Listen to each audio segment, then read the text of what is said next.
Untuk laporan negeri, kita mulakan dari Sabah bersama Saleh Cikri. Silakan Saleh. Terima kasih Miza. Assalamualaikum dan salam sati sejiwa. Permohonan mengekstradisi dan membicara 8 suspek warga negara Indonesia yang terlibat dalam kes rompakan kapal tangki MT Orchim Harmony pada Jun lepas telah diluluskan oleh Mahkamah Vietnam. Menteri di Jabatan Perdana Menteri Datuk Seri Dr. Shahidhan Kassim berkata, pada masa ini pihaknya menunggu keputusan rayuan mereka bagi kes berkenaan di negara itu. Perkembangan tersebut merupakan kejayaan besar dalam bidang penguatkuasaan maritim memandangkan Malaysia dan Vietnam tidak mempunyai perjanjian ekstradisi. Datuk Shahidhan menyatakan demikian ketika merasmikan Pejabat Bangunan Daerah Maritim 17, Agensi Penguatkuasaan Maritim Sandakan di Sandakan. Teks ucapan beliau dibacakan oleh Timbalan Ketua Menteri Sabah, Datuk Raymond Tan Shu Kiah.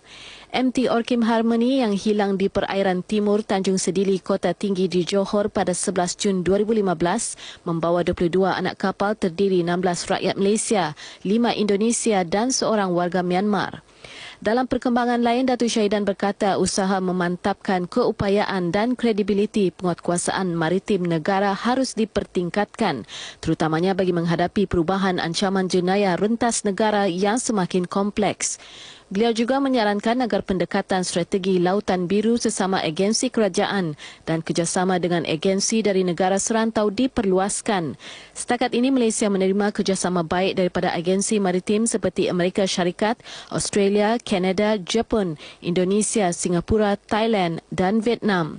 Bangunan maritim Sandakan yang dibina dengan kos RM44.8 juta ini adalah bangunan maritim pertama di Sabah, dilengkapi dengan pelbagai kemudahan, antaranya lokap serta jeti sepanjang 100 meter yang mampu memuatkan 9 buah kapal dan bot pada satu-satu masa. Ketua Menteri Datuk Seri Panglima Musa Jaman berharap Kota Kinabalu dan Hangzhou dapat mewujudkan hubungan persahabatan antara bandaraya menerusi usaha Konsulat Jeneral China di Sabah. Usaha itu katanya akan mengukuhkan lagi hubungan antara Sabah dan negara China menerusi kerjasama yang menguntungkan kedua-dua belah pihak.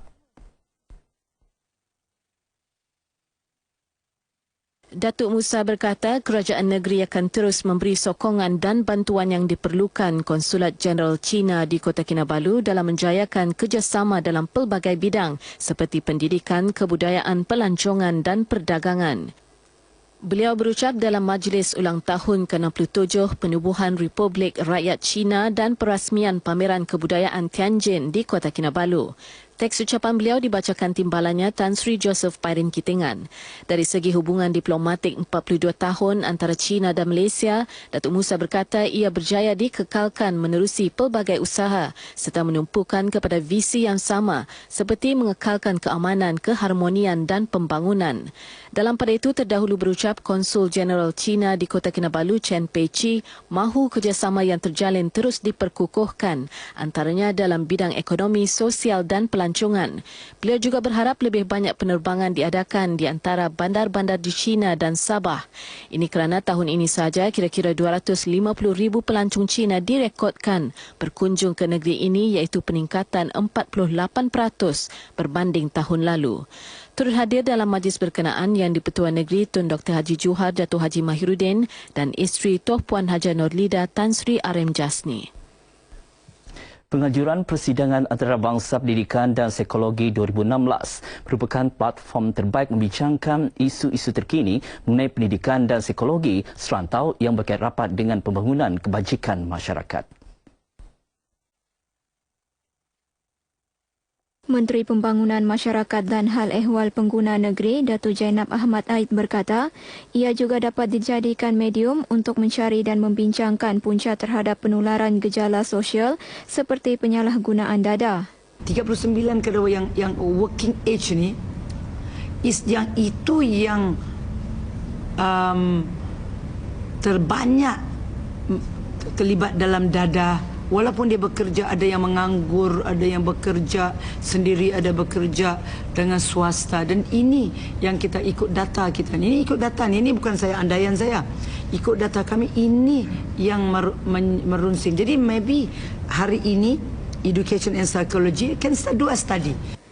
Beliau bercakap dalam sidang media selepas merasmikan persidangan anjuran bersama Universiti Malaysia Sabah UMS dan Universitas Borneo Tarakan Kalimantan Timur Indonesia di Kota Kinabalu. Sementara itu, ketika berucap dalam persidangan ini, Naib Chancellor UMS Profesor Dr. Muhammad Harun Abdullah berharap persidangan bertemakan transformasi pendidikan dalam membentuk generasi masa depan ini mampu memupuk kerjasama ke arah meningkatkan profesion pendidikan dan psikologi khususnya dalam rantau Borneo. Selain itu, mengukuhkan hubungan dua hala khususnya dalam pembangunan sumber manusia berkaitan pendidikan dan psikologi. Seramai 500 peserta dalam dan luar negara terlibat dalam persidangan 2 hari berkenaan. Turut hadir Naib Rektor Universitas Borneo Tarakan, Profesor Dr. Insinyur Edi Supretino. Sekian berita N5 dari Sabah petang ini. Seterusnya kembali bersama Miza di Angkasa Puri. Silakan Miza.